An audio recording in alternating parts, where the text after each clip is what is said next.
কিরে জামাল, জামাল তুই কেমন আছিস রে ভাই? কতদিন পর তুই এই গ্রামে আলি? ভুলাই গেছিস আমারে?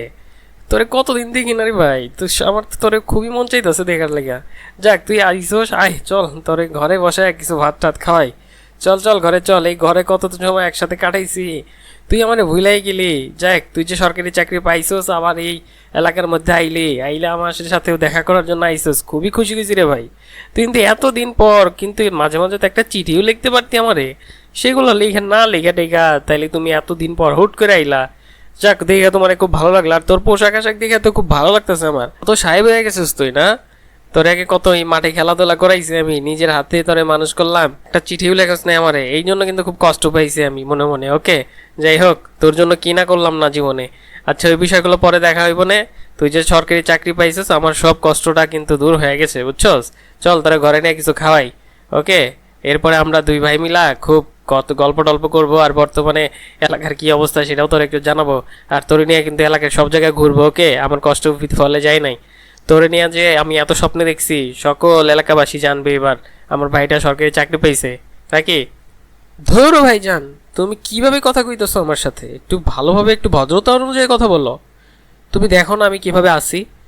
তুমি আমার জন্য করছো ঠিক আছে, কিন্তু তুমি আমার সাথে তো এইভাবে ব্যবহার করবা, এইভাবে কথা বলবা? একটু ভালোভাবে সুন্দর করে কথা বলো। তুমি দেখতেই তো পারতেছো আমি এখন কত সাহেব হয়ে গেছি, আমার একটা স্ট্যাটাস আছে না, তো স্ট্যাটাসের সাথে বজায় রেখে তো কথা বলবা। আর শোনো, তোমার বাসায় কিন্তু বসতে আমি আসি নাই, আমি আসছি একটি জরুরি একটা কথা বলার জন্য আসছি।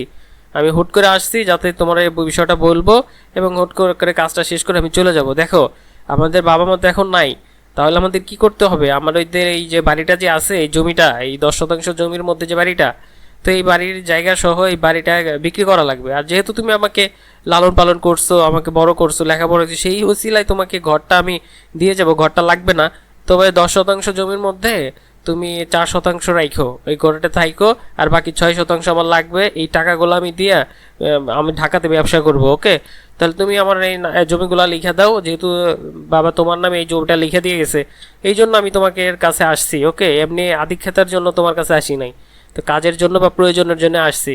আর আমি এখন একটা অনেক বড় পর্যায়ে চলে গেছি, তো এখন আমার সাথে আর এইভাবে কথা বললে কিন্তু হবে না। আর এই এলাকার মানুষ কি আর বলবো, এই এলাকার মানুষের সাথে ঘুরে কোনো লাভ আছে? আর তুমি যা বলো না ভাই। আচ্ছা যাই হোক, তুমি ওর সাথে তোমার এই চিঠিমিঠি, ওই সবাই চিঠিমিঠি লেখার সময় নাই, এখন তো আমি অনেক বড় অফিসার না, তো ওই সব চিঠিমিঠি লেখার সময় আছে নাকি? আচ্ছা যাই হোক, সমস্যা নাই।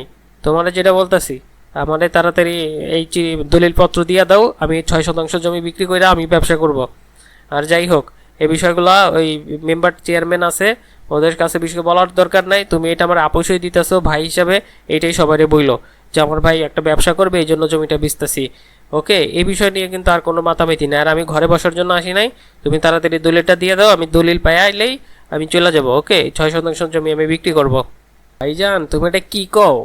তোমারে আমি এত বড় করলাম কষ্ট করে, তুমি এখন এই আমাদের ঐতিহ্যটাই মুছে দিবা? এমন একটা কাজ তুমি করবা কিভাবে ভাই? তোমার কাছ থেকে তো এটা আশা করি নাই। এত কষ্ট করলাম, জীবনটা পুরো একদম মাটি করে দিলাম, নিজে পরিশ্রম করলাম এই কৃষি ফলায় তোমার এত দূরে নিয়ে গেলাম, আর তুমি তা আজকে তাই প্রতিদান দিলা? তোমার যদি জমি লাগে, জায়গা লাগে, আমার বলো, সম্পূর্ণটাই তুমি দিয়ে দিব, কিন্তু আমার সাথে এইভাবে কথা কেন কইতাছো ভাই? তোমার জন্য আমি কি না করি নাই, তুমি তো দেখছো। দিন রাত না খায়া না দেয়া তোমার জন্য কত পরিশ্রম করছি। তোমার স্কুলের ফিস, তোমার কলেজের ফিস, তোমার কাপড় চোপড়, কত কিছুর শখ আহ্লাদ আমি পূরণ করছি। আজকে সেই প্রতিদান দিলা তুমি? এটা কোনো কথা করলা? আমার তো খুব বুকটা ফেটে যেতেছে রে ভাই। এই স্মৃতি দেখার আগে আমার মরণ হইলো না কেন? এমন তো কথা ছিল না। তুমি আজকে এই পর্যায়ে চলে গেছো, কি করতেছো সেই ঢাকার শহরে যাইয়া? তুমি আরো প্রতিষ্ঠিত হয়েছে, লেখাপড়া করছো, কোথায় আমাকে একটু সম্মান দিবা তা না করে তুমি এই রকম করলা।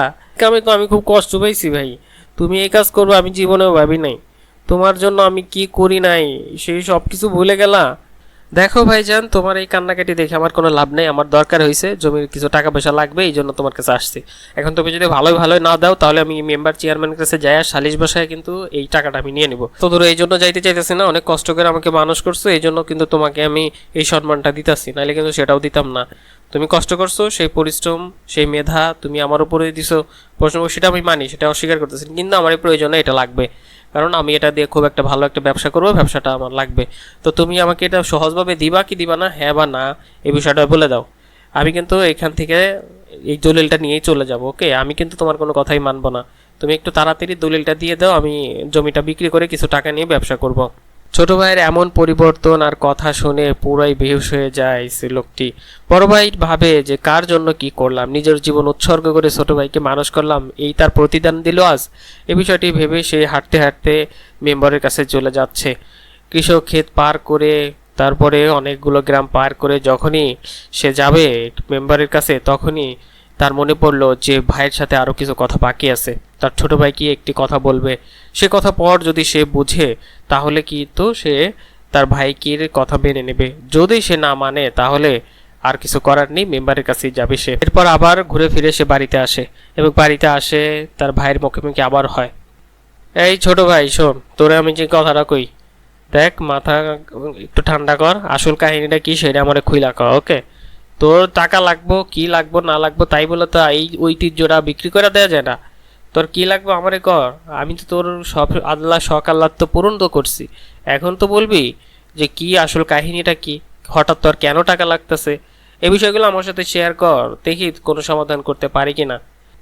তুমি আর কি সমাধান করবা, টাকার কথা কি আর মুখ দিয়ে সারে? তোমার আমি কই হয়ে না যাও ভাই, এই যে তোমার সাথে কথাবার্তা বলতেছি শুধুই সময় নষ্ট। আমি ওইখানে একটা বড় একটা ব্যবসা করব, ব্যবসারও পার্টনার আছে, এই জন্য আমার টাকা খুব দরকার।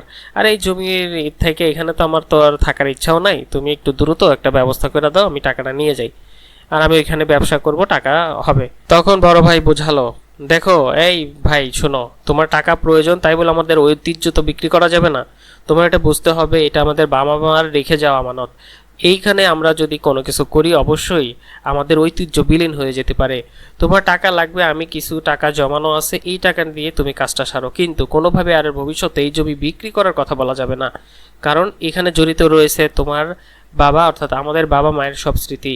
এটা যদি আমরা বিক্রি করে দিই তাহলে আমরা কোথায় যাব? আর হয়তো আমরা এর চেয়ে ভালো কিছু পাবো, কিন্তু তারপরে এই জমিটা তো আর পাবো না। তুমি ভাই এখান থেকে সরে আসো। এই বিষয়গুলো যখন বোঝালো তার ছোট ভাইকে, ক্ষমা করে দাও বড় ভাই আমাকে, আমি অনেক ভুল করে ফেলেছি তোমার সাথে। আসলেও তো এটা তো আমাদের বাবা মায়ের একটা স্মৃতি, এটা যদি আমরা বিক্রি করে দেই তাহলে আমাদের স্মৃতিগুলো তার ধরে রাখতে পারবো না।